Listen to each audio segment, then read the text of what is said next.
So that big monitor I flashed in several of my videos. LG approached me and offered to try out their new 49-inch 5K ultra-wide monitor.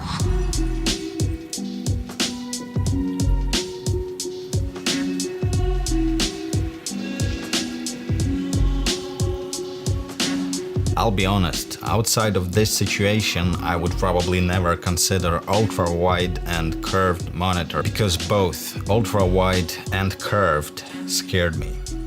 Until I tried it. The main purpose of such a form factor is productivity. I can easily divide the screen into several parts and have all the necessary media in front of me when working on something.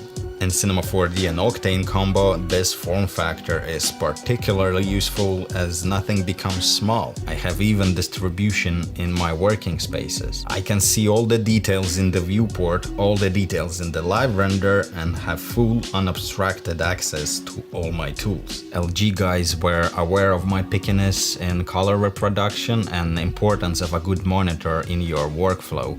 So they allowed me quite a lot of time with the monitor before making any conclusions. Hence why you've seen this monitor in several of my previous videos. I spent almost 3 months with it. For me personally, this solution is much better aesthetically than two side-by-side monitors because there is no gap in between them. The monitor is curved. You know that curved screens were really controversial innovation back in the days, but the curve actually makes sense in the monitor because you're sitting right in front of it and you can feel the curve. This whole experience will take some time to get used to though. At first, I was really frustrated and I started to really enjoy it only after a couple of days of use. What quite surprised me was the speakers. It's quite a decent upgrade to your laptop speakers. My monitor is facing the wall, so I guess there's some kind of bouncing enhancement happening as well. Anyways, a good balance between lows and highs, perfect for background music while working on something. Colors are very good, considering LG never claimed this is a color accuracy beast. Featuring IPS panel, this monitor gives you 99% of sRGB coverage, 350 nits of brightness. For a monitor, it's quite bright. It will be perfectly visible in a sunny environment. My environment is quite dark, so I'm keeping it at about 200 nits. Anti-glare matte coating is a feature I like to have in all my screens, so that's very good. You won't be distracted by annoying reflections and all that stuff. Connectivity.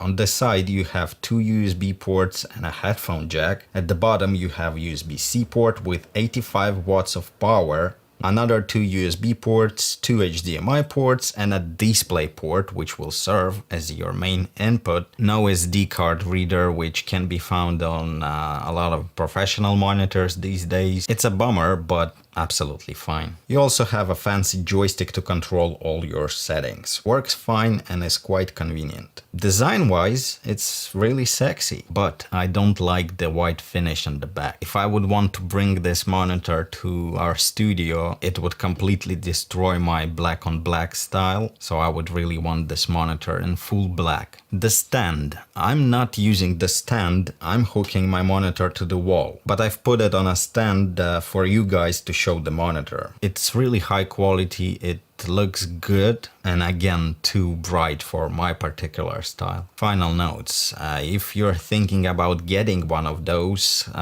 make sure to research what softwares LG offers on their website. For example, screen splitting in Windows limits to 4 sections, but LG's on-screen control app allows you different layouts, so you can divide your screen in 8 sections. Whatever layout you like the most is possible with their app. Also, this monitor doesn't offer a feature when you can control several devices hooked to the monitor, but you can do this with LG's dual controller app. It would be particularly useful for me at work when I have my laptop hooked and my big workstation hooked to the same monitor. To be honest, I struggled to find these apps on LG's website, so in order to reduce your pain, I included all the links in the video description. Conclusion.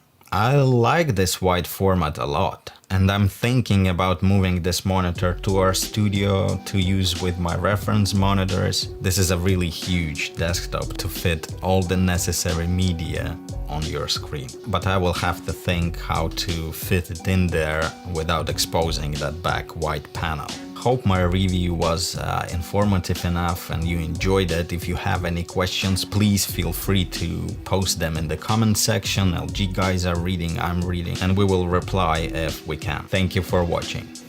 Peace.